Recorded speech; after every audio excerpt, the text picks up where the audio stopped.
Northanger Abbey by Jane Austen. Chapter 20. Mr. and Mrs. Allen were sorry to lose their young friend, whose good humour and cheerfulness had made her a valuable companion, and in the promotion of whose enjoyment their own had been greatly increased. Her happiness in going with Miss Tilney, however, prevented their wishing it otherwise, and as they were to remain only one more week in Bath themselves, her quitting them now would not long be felt. Mr. Allen attended her to Milsom Street, where she was to breakfast, and saw her seated with the kindest welcome among her new friends; but so great was her agitation in finding herself as one of the family, and so fearful was she of not doing exactly what was right, and of not being able to preserve their good opinion, that, in the embarrassment of the first 5 minutes, she could almost have wished to return with him to Pulteney Street.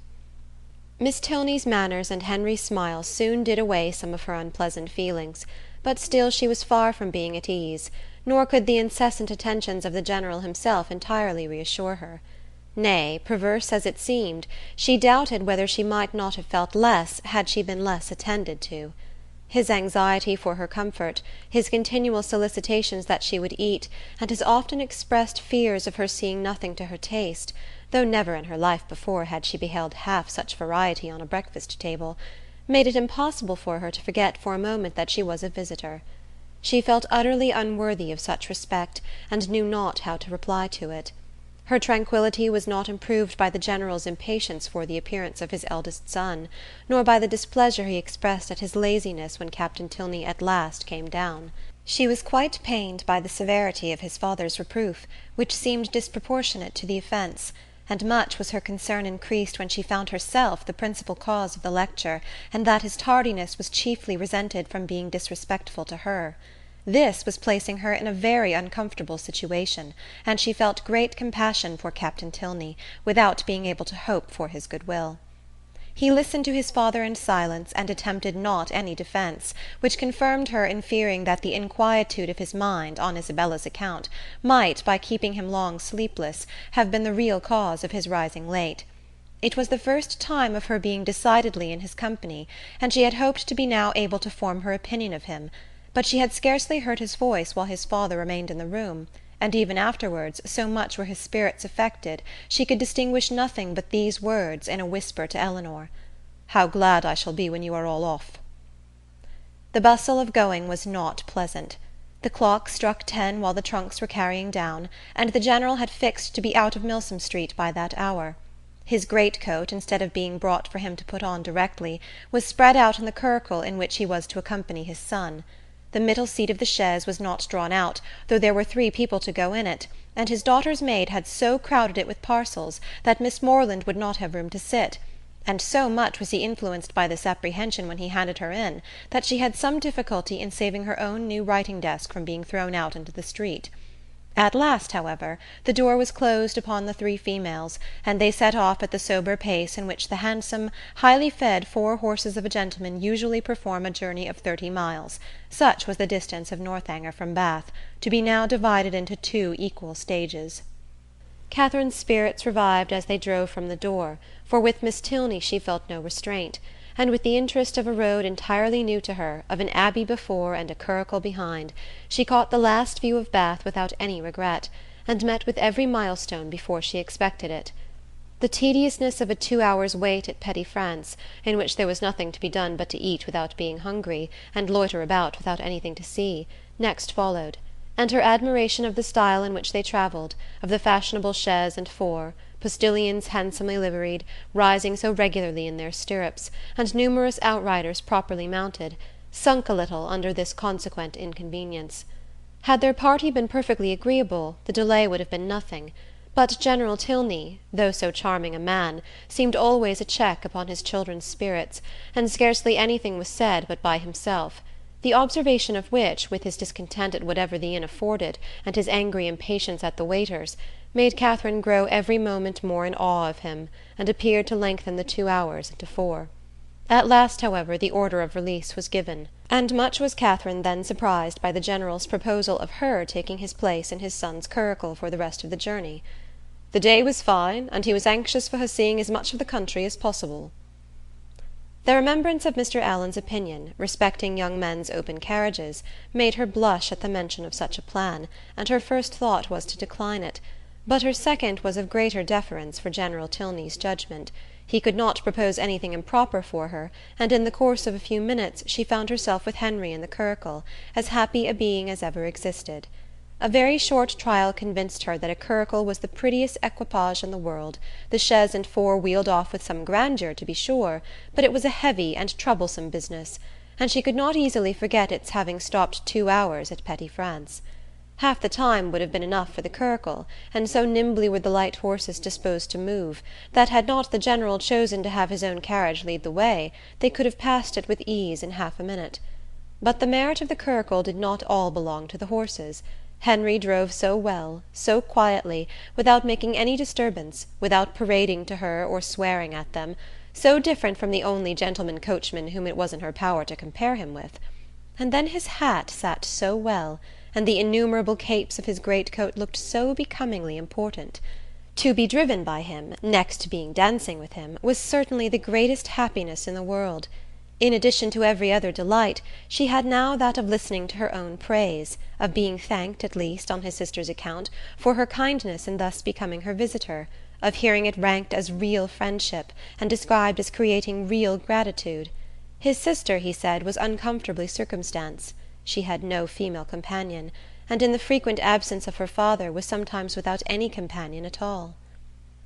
"But how can that be?" said Catherine. "Are not you with her?" "Northanger is not more than half my home. I have an establishment at my own house in Woodston, which is nearly 20 miles from my father's, and some of my time is necessarily spent there." "How sorry you must be for that." "I am always sorry to leave Eleanor." "Yes, but besides your affection for her, you must be so fond of the Abbey. After being used to such a home as the Abbey, an ordinary parsonage house must be very disagreeable." He smiled and said, "You have formed a very favourable idea of the Abbey." "To be sure I have. Is it not a fine old place, just like what one reads about?" "And are you prepared to encounter all the horrors that a building such as what one reads about may produce? Have you a stout heart? Nerves fit for sliding panels and tapestry?" "Oh, yes. I do not think I should be easily frightened, because there would be so many people in the house. And besides, it has never been uninhabited, and left deserted for years, and then the family come back to it unawares without giving any notice, as generally happens." "No, certainly. We shall not have to explore our way into a hall dimly lighted by the expiring embers of a wood fire, nor be obliged to spread our beds on the floor of a room without windows, doors, or furniture. But you must be aware that when a young lady is, by whatever means, introduced into a dwelling of this kind, she is always lodged apart from the rest of the family. While they snugly repair to their own end of the house, she is formally conducted by Dorothy, the ancient housekeeper, up a different staircase, and along many gloomy passages, into an apartment never used since some cousin or kin died in it about 20 years before. Can you stand such a ceremony as this? Will not your mind misgive you when you find yourself in this gloomy chamber, too lofty and extensive for you, with only the feeble rays of a single lamp to take in its size, its walls hung with tapestry exhibiting figures as large as life, and the bed, of dark green stuff or purple velvet, presenting even a funereal appearance? Will not your heart sink within you?" "Oh, but this will not happen to me, I am sure." "How fearfully will you examine the furniture of your apartment! And what will you discern?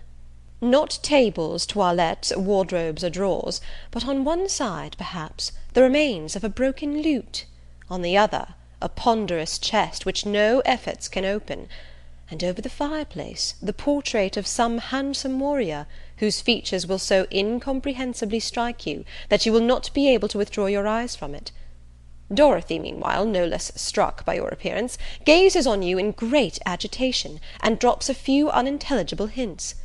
To raise your spirits, moreover, she gives you reason to suppose that the part of the Abbey you inhabit is undoubtedly haunted, and informs you that you will not have a single domestic within call. With this parting cordial she curtsies off. You listen to the sound of her receding footsteps as long as the last echo can reach you, and when, with fainting spirits, you attempt to fasten your door, you discover with increased alarm that it has no lock. Oh, Mr. Tilney, how frightful! This is just like a book. But it cannot really happen to me. I am sure your housekeeper is not really Dorothy. Well, what then? Nothing further to alarm perhaps may occur the first night. After surmounting your unconquerable horror of the bed, you will retire to rest, and get a few hours' unquiet slumber. But on the second, or at farthest the third night after your arrival, you will probably have a violent storm. Peals of thunder so loud as to seem to shake the edifice to its foundation will roll round the neighbouring mountains, and during the frightful gusts of wind which accompany it, you will probably think you discern, for your lamp is not extinguished, one part of the hanging more violently agitated than the rest. Unable, of course, to repress your curiosity in so favourable a moment for indulging it, you will instantly arise, and throwing your dressing-gown around you, proceed to examine this mystery. After a very short search, you will discover a division in the tapestry so artfully constructed as to defy the minutest inspection, and on opening it, a door will immediately appear, which door, being only secured by massy bars and a padlock, you will, after a few efforts, succeed in opening, and with your lamp in your hand you will pass through it into a small vaulted room. No, indeed, I should be too much frightened to do any such thing. What? Not when Dorothy has given you to understand that there is a secret subterraneous communication between your apartment and the chapel of St. Anthony, scarcely 2 miles off? Could you shrink from so simple an adventure? No, no, you will proceed into this small vaulted room, and through this into several others, without perceiving anything very remarkable in either. In one, perhaps, there may be a dagger, in another a few drops of blood, and in a third the remains of some instrument of torture. But there being nothing in all this out of the common way, and your lamp being nearly exhausted, you will return towards your own apartment. In repassing through the small vaulted room, however, your eyes will be attracted towards a large old-fashioned cabinet of ebony and gold, which, though narrowly examining the furniture before, you had passed unnoticed.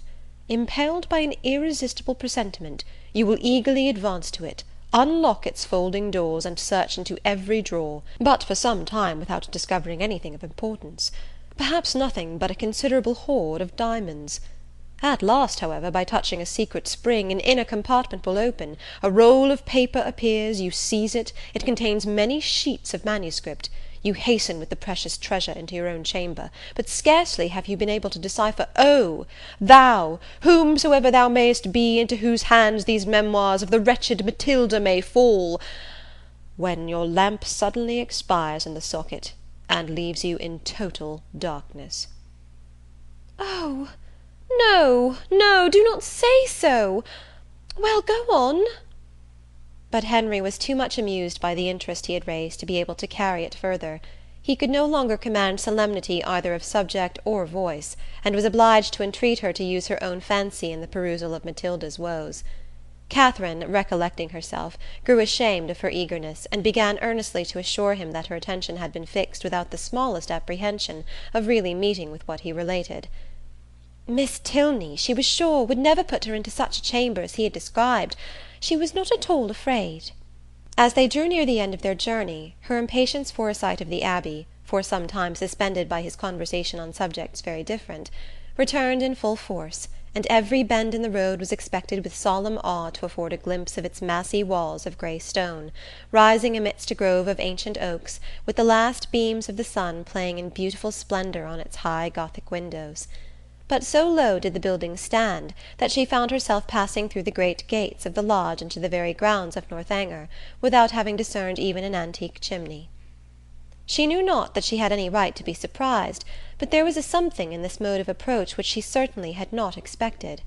To pass between lodges of a modern appearance, to find herself with such ease in the very precincts of the Abbey, and driven so rapidly along a smooth, level road of fine gravel, without obstacle, alarm, or solemnity of any kind, struck her as odd and inconsistent.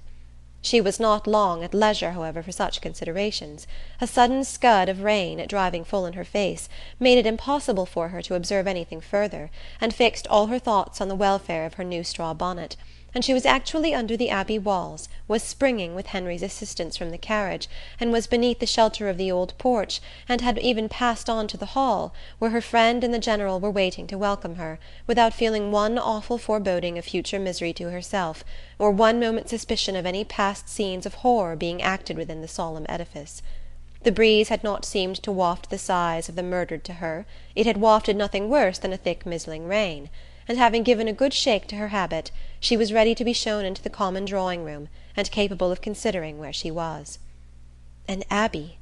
Yes, it was delightful to be really in an abbey; but she doubted, as she looked round the room, whether anything within her observation would have given her the consciousness. The furniture was in all the profusion and elegance of modern taste.